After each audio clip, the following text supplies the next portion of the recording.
ਜੀ। ਸੋ ਟਰੈਕਿੰਗ ਬਾਰੇ ਗੱਲਾਂ ਬਾਤਾਂ ਜਿਹੜੀਆਂ ਆ ਉਹ ਇਸ ਪ੍ਰੋਗਰਾਮ ਦੇ ਵਿੱਚ ਆਪਾਂ ਕਰਦੇ ਹਾਂ ਜੀ। ਅਤੇ ਆਪਾਂ ਜਿੱਦਾਂ ਸਾਰਿਆਂ ਨੂੰ ਹੀ ਪਤਾ ਆ ਹਰਜੋਤ ਸਿੰਘ ਜੀ, GDP ਦੇ ਵੀ ਆંકੜੇ ਜਿਹੜੇ ਆਉਣੇ ਸੀਗੇ, ਜੀ ਅਤੇ ਉਹ ਸਾਰੀਆਂ ਚੀਜ਼ਾਂ ਵੀ ਜਿਹੜੀਆਂ ਉਹ ਦੇਖਣ ਨੂੰ ਮਿਲ ਰਹੀਆਂ ਆ। ਸੋ ਆਪਾਂ ਕਹਿ ਸਕਦੇ ਹਾਂ ਵੀ GDP ਜਿਹੜੀ ਉਹ ਨੈਗੇਟਿਵ ਦੇ ਵਿੱਚ ਸੁੰਗੜੀ ਆ, ਜਿਸ ਕਰਕੇ ਰਿਸੈਸ਼ਨ ਦਾ ਜਿਹੜਾ ਇਹ ਡਰ ਸੀ। 2 ਵਾਰੀ ਲਗਾਤਾਰ GDP ਜਿਹੜੀ ਉਹ ਸੁੰਗੜੀ ਹੈਗੀ ਆ, ਕੰਟਰੈਕਟ ਜਿਹੜੀ ਉਹ ਹੋਈ ਆ, ਜਿਹਦੇ ਨਾਲ ਕਹਿ ਰਹੇ ਆ ਕੁਛ ਮਾਹਰ ਇਸ ਖਿਆਲ ਦੇ ਆ ਵੀ 2 ਵਾਰੀ GDP ਜਦੋਂ ਸੁੰਗੜ ਜਾਵੇ ਤਾਂ ਉਹ ਰਿਸੈਸ਼ਨ ਦੀ ਗੱਲ ਹੁੰਦੀ ਆ। ਪਰ ਜਿਹੜੇ ਇਕਨੋਮਿਸਟ ਹੋਰ ਹੈਗੇ ਆ, ਖਾਸ ਕਰਕੇ ਜਿਹੜੇ ਸਰਕਾਰ ਦੇ ਪੱਖ ਵਾਲੇ, ਉਹ ਕਹਿੰਦੇ ਵੀ ਨਹੀਂ, ਅਜੇ ਨਹੀਂ, ਅਜੇ ਆਪਣੀਆਂ ਜੋਬਸ ਅਵੇਲੇਬਿਲਿਟੀ ਅਜੇ ਬਥੇਰੇ ਹੈਗੀ ਆ। GDP ਦੇ ਨਾਲ ਆਪਾਂ ਇਸ ਨੂੰ ਸਿੱਧੇ ਤੌਰ ਦੇ ਉੱਤੇ ਰਿਸੈਸ਼ਨ ਜਿਹੜਾ ਉਹ ਨਹੀਂ ਆਖ ਸਕਦੇ। ਅਨਅਫੀਸ਼ੀਅਲੀ ਰਿਸੈਸ਼ਨ ਨੇ ਦਸਤਕ ਜਿਹੜੀ ਆ ਉਹ ਦਿੱਤੀ ਹੈ, ਕਿਉਂਕਿ ਨੈਗੇਟਿਵ ਇਕਨੋਮਿਕ ਗਰੋਥ ਜਿਹੜੀ ਆ। ਸੋ ਇਹ ਤਾਂ ਜਿਹੜੀ ਇਕੋਨਮੀ ਦੇ ਨਾਲ ਜੁੜੀ ਹੈ। ਜਦੋਂ ਆਪਾਂ ਇਕੋਨਮੀ ਦੀ ਗੱਲ ਕਰਦੇ ਹਾਂ ਤਾਂ ਉਸ ਦੇ ਵਿੱਚ ਆਟੋਮੈਟਿਕਲੀ ਹਰਜੋਤ ਜੀ, ਰਮਨ ਜੀ, ਟਰੱਕਿੰਗ ਦੀ ਗੱਲ ਵੀ ਜਿਹੜੀ ਉਹ ਆਉਂਦੀ ਆ। ਸੋ ਇਹਨਾਂ ਸਾਰੀਆਂ ਚੀਜ਼ਾਂ ਨੂੰ ਲੈ ਕੇ ਆਪਾਂ ਉੱਦਾਂ ਵੈਸੇ ਤਾਂ ਹੁਣ ਟਰੱਕਿੰਗ ਦੇ ਵਿੱਚ ਨੈਗੇਟਿਵ ਡਾਊਨ ਟਰਨ ਤਾਂ ਚਿਰ ਦਾ ਜਿਹੜਾ ਉਹ ਦੇਖ ਰਹੇ ਹਾਂ, ਪਰ ਇਹ ਨਹੀਂ ਆ ਵੀ ਇਸ ਦੇ ਨਾਲ ਕੋਈ ਜ਼ਿਆਦਾ ਫਰਕ ਪਊਗਾ। ਪਰ ਓਵਰਆਲ ਕਿੱਦਾਂ ਦੀ ਸਥਿਤੀ ਜਿਹੜੀ ਆ ਰਮਨ ਜੀ ਚੱਲ ਰਹੀ ਹੈਗੀ ਆ ਟਰੱਕਿੰਗ ਇੰਡਸਟਰੀ ਦੀ? ਰਾਜਸਥਾਨ ਟਰੱਕਿੰਗ ਇੰਡਸਟਰੀ ਜਿਹੜੀ ਆ ਕਿ ਪਿਛਲੇ 6-7 ਮਹੀਨਿਆਂ ਤੋਂ ਕਾਫੀ ਸਟਰਗਲਿੰਗ ਸੀਗੀ, ਕਿਉਂਕਿ ਟਰੱਕਿੰਗ ਅਗੇਨ ਆਪਾਂ ਜਦੋਂ ਪਹਿਲਾਂ ਵੀ ਗੱਲ ਕਰਦੇ ਹੁੰਦੇ ਹਾਂ ਕਿ ਟਰੱਕਿੰਗ ਇੱਕ ਐਸਾ ਕਿੱਤਾ ਹੈ ਕਿ ਜਿਹਦੇ ਵਿੱਚ ਜੇ ਡਾਊਨਫਾਲ ਆ ਰਿਹਾ ਹੁੰਦਾ ਤੇ ਸਾਰਿਆਂ ਨੂੰ ਪਹਿਲਾਂ ਟਰੱਕਿੰਗ ਨੂੰ ਹਿੱਟ ਕਰਦਾ ਹੈਗਾ, ਤੇ ਜੇ ਉਛਾਲ ਆਉਂਦਾ ਆ ਇਕਾਨਮੀ ਦੇ ਵਿੱਚ ਜਾਂ ਇਕਾਨਮੀ ਵੱਧਦੇ ਪੈਂਦੀ ਹੈ ਤਾਂ ਉਹ ਵੀ ਟਰੱਕਿੰਗ ਪਹਿਲਾਂ ਜਿਹੜੀ ਆ ਉਹਨੂੰ ਅਸਰ ਪੈਂਦਾ ਆ।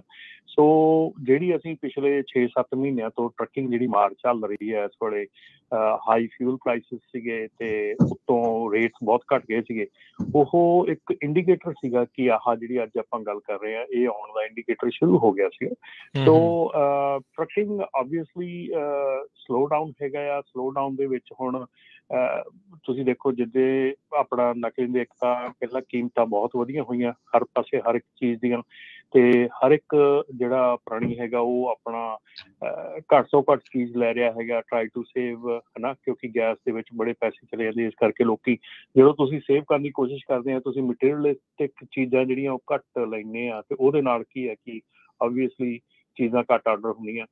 ਤੇ ਕਈ ਸਾਈਡਾਂ ਤੋਂ ਮਾਰ ਪੈ ਗਈ। ਇੱਕ ਤਾਂ ਜਿਹੜੇ ਆਪਣੇ ਰੀਟੇਲਰ ਸੀਗੇ ਉਹਨਾਂ ਨੇ ਬਹੁਤ ਇਨਵੈਂਟਰੀ ਇਕੱਠੀ ਕਰ ਲਈ ਡਰ ਦੇ ਨਾਲ, ਪਿਛਲੇ 2 ਸਾਲਾਂ ਦੇ ਹਿਸਾਬ ਦੇ ਨਾਲ ਵੀ ਇਨਵੈਂਟਰੀ ਬਹੁਤ ਜਮ੍ਹਾਂ ਹੋ ਗਈ। ਆਲਮੋਸਟ ਵਾਲਮਾਰਟ ਤੇ ਟਾਰਗੇਟ ਇਹ ਸਾਰੇ ਆਲਮੋਸਟ 47% ਐਕਸੈਸਿਵ ਇਨਵੈਂਟਰੀ ਤੇ ਬੈਠੇ ਸੀਗੇ ਇਸ ਸਾਲ ਦੇ ਸ਼ੁਰੂ 'ਚ, ਤੇ ਉਹ ਇੱਕ ਚੀਜ਼ ਸੀ। ਉਹਦੇ ਕਰਕੇ ਵੀ ਆਰਡਰ ਘੱਟ ਗਏ।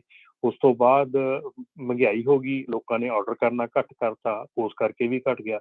ਹੁਣ ਜਿੱਦਾਂ ਕਿ ਕੱਲ੍ਹ 3/4 ਪੁਆਇੰਟ ਇੰਟਰਸਟ ਰੇਟ ਚੜ੍ਹ ਗਿਆ ਹੈਗਾ, ਉਹਦੇ ਨਾਲ ਜਿਹੜਾ ਹੈਗਾ ਕਿ ਜਿਹੜੇ ਘਰ ਸੈਲਿੰਗ ਹੋ ਰਹੇ ਜਾਂ ਨਵੇਂ ਘਰ ਬਣ ਰਹੇ ਆ ਉਹ ਵੀ ਜਿਹੜੇ ਆ ਉਹ ਘਟਣਗੇ, ਕਿਉਂਕਿ ਉਹਦੇ ਨਾਲ ਜਿਹੜੀ ਆਪਣੀ ਅਫੋਰਡੇਬਿਲਿਟੀ ਆ ਉਹ ਘੱਟ ਗਈ ਹੈਗੀ ਆ। ਜਿੱਥੇ ਬੰਦਾ ਪਹਿਲਾਂ 6 ਲੱਖ ਦਾ 7 ਲੱਖ ਦਾ ਘਰ ਅਫੋਰਡ ਕਰਦਾ ਸੀ, ਉੱਥੇ ਹੁਣ 5 ਦਾ 4 ਦਾ ਆ ਗਿਆ।